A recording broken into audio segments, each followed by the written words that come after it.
Hello and welcome to Graham Snackers. I have a bit of a different kind of video today.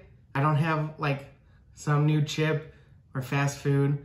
I'm just going to try a type of cheese I've never had before. Now, I'm not sure how well this is gonna go because I'm not like a cheese connoisseur or anything. I like cheese, but I typically find that, any cheese will do.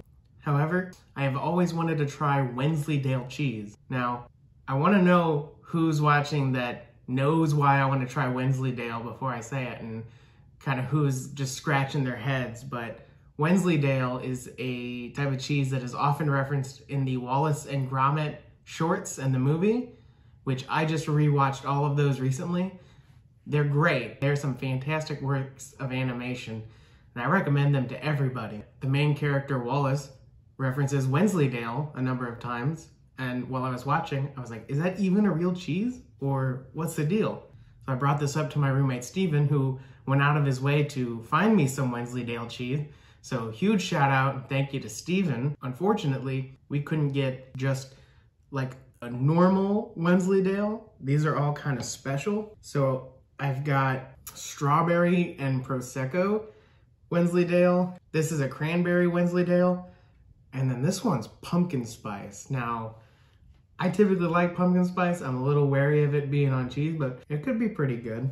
I did read a little bit online.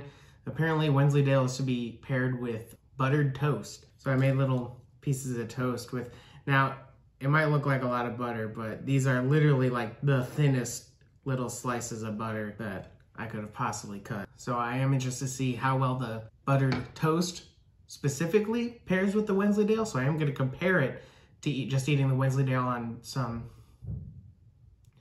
crackers. We forgot the crackers. All right.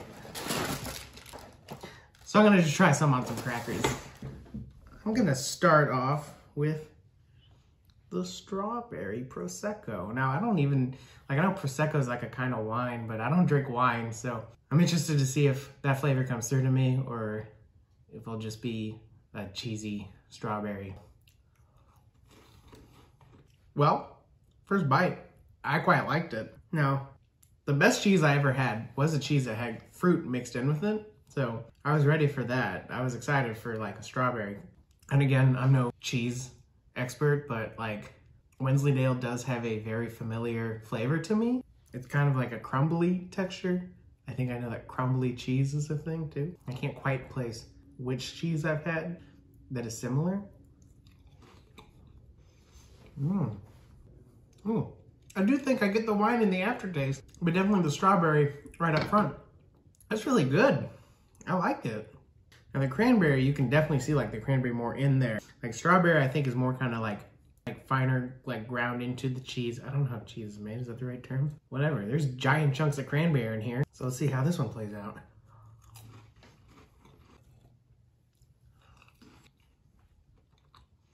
Yeah, I'm into that bigger chunks of cranberry. I like the cranberry more than the strawberry. I feel like this is a weird comparison to make, but like I think it kind of reminds me of Asiago, even though that's something I've only had like with super savory stuff like pasta, whereas this is something that's pretty sweet like fruit. I mean, maybe I've had Wensleydale just on a cheese platter and never knew it, but it is a little familiar, but it is really good. Now on to the pumpkin spice one. This is the one I'm the most skeptical of, but I don't know, it could work. It could work out really well, so. It just smells like cheese. It doesn't smell like pumpkin spice.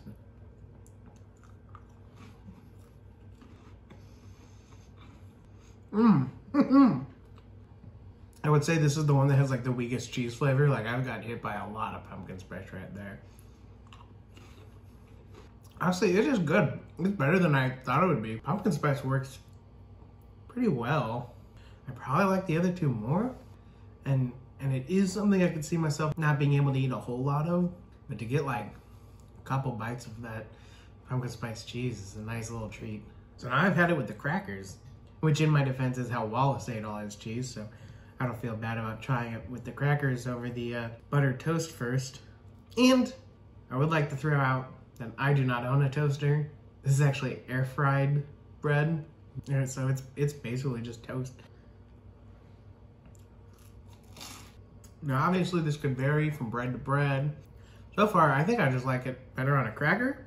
I think it just sort of distracts from the cheese flavor, and maybe that's the point. Maybe it wants to sort of soften the flavor, but since I was into it, I don't think it needed to be dulled like that. It's still pretty good. In my personal opinion, I think crackers will do just fine, but pumpkin spice for good measure.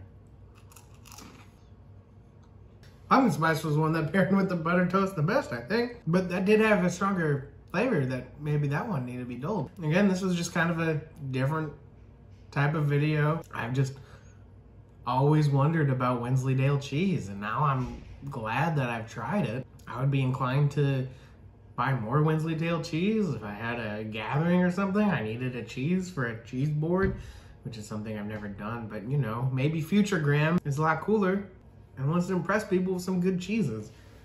I'd pick up a Wensleydale for sure. All right, let's do something stupid and then wrap this video up.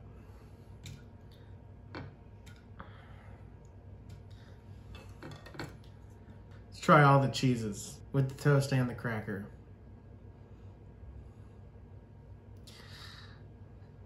You think I have a classy video and then I go and do this. All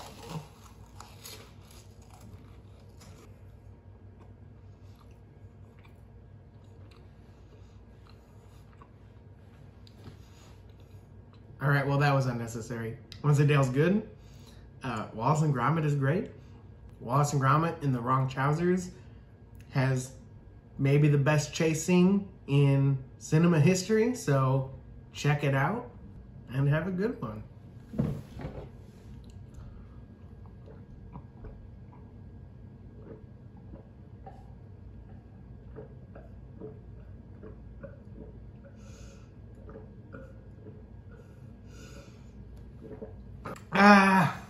I put that one in the freezer because it was unrefrigerated and it was extra cold. I didn't know if I was gonna make it.